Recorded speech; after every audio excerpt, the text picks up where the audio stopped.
इस संसार के बनने में 3 प्रकार के गुण हैं, त्रिगुण। जो कौन है? बोले तमोगुण, रजोगुण और सतोगुण। प्रत्युत संसार में प्रत्येक वस्तु इन 3 गुणों से निर्मित है।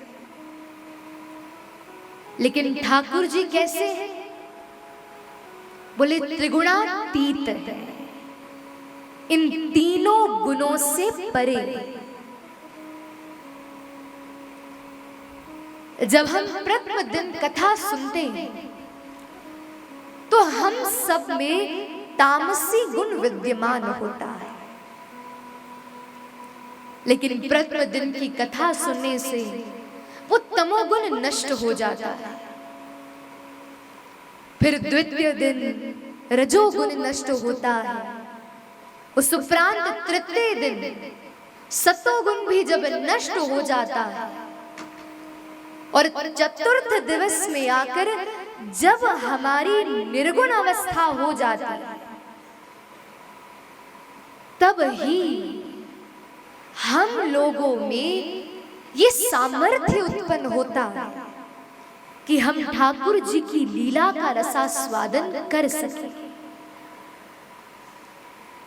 क्योंकि भगवान श्री कृष्ण की लीला कहीं ना कहीं हृदय में संशय उत्पन्न करने वाली। यदि व्यक्ति इन तीनों गुणों से परे होगा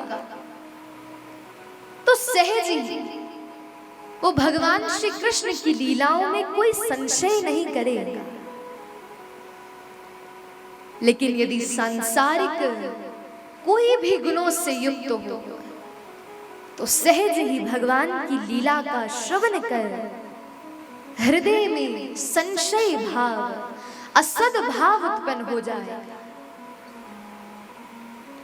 इसलिए भगवान गीता में भी वर्णन करते हैं, त्रैगुण्य विषया वेदा निस्त्रैगुण्य भवार्जुन। हे अर्जुन, भगवत लीला में प्रवेश करने के लिए, भगवत प्राप्ति करने के लिए तुम्हें सर्वप्रथम निर्गुण अवस्था को प्राप्त करना पड़ेगा।